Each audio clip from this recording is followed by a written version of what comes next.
Chers amis internautes d'Iroko Media TV, bonjour et bienvenue dans cette session de l'information. Démarrons par les activités de la Sénat qui a dévoilé hier jeudi 12 décembre 2024 le rapport provisoire de sa mission de contrôle sur l'existence et le fonctionnement des partis politiques. Ce document dresse un état des lieux sur la conformité des formations politiques aux exigences légales, notamment en matière de sièges et d'arrêtés préfectoraux, conformément à la charte des partis politiques. Plusieurs partis, comme l'Union progressiste, le Renouveau et les démocrates, étaient présents pour cette présentation. Des recommandations ont également été formulées à l'endroit de la Sénat pour renforcer le cadre électoral. Deuxième sujet de ce point de l'actualité, la CCIB a dévoilé le mercredi dernier la liste des candidats retenus pour l'élection consulaire. Les postulants dont les candidatures ont été rejetées disposent d'un délai de 72 heures pour déposer un recours auprès du comité d'organisation des élections. Ce délai s'applique également à toute contestation concernant un candidat figurant sur la liste publiée.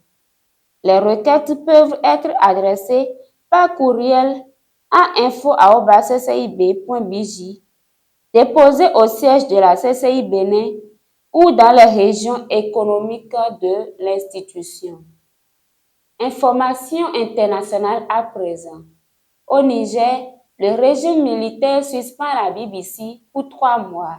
En effet, le régime militaire au pouvoir au Niger a annoncé jeudi la suspension pour une durée de 3 mois de la radio britannique BBC, accusée d'avoir diffusé des informations erronées tendant à déstabiliser la quiétude sociale et à saper le moral des troupes qui luttent contre les djihadistes. Cette mesure, prise par le ministre de la Communication, Sidi Mohamed Ghaliou, entre en vigueur avec effet immédiat et sur l'ensemble du territoire. Plusieurs médias occidentaux ont été suspendus depuis l'arrivée au pouvoir de la junte lors d'un coup d'État en juillet 2023.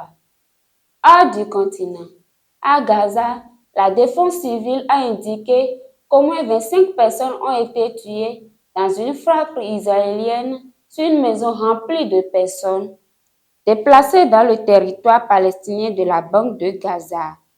Le porte-parole de la défense civile, Mahmoud Bassal, a déclaré à l'AFP que la frappe avait visé une maison du camp de réfugiés de Nuseirt dans le centre de la bande de Gaza. Il y a au moins 25 morts et 50 blessés, a-t-il précisé. Bouclons ce moment d'information par la une de votre quotidien Le Révélateur du jour. À sa une, le journal Placard, mission de contrôle auprès des partis politiques. La Sénat présente son rapport provisoire. En deuxième de une, il présente les rôles et attributions des ministres conseillers nommés par le chef de l'État. À sa troisième de une, votre journal Maison informe qu'une nouvelle stratégie nationale a été adoptée pour le développement du commerce électronique.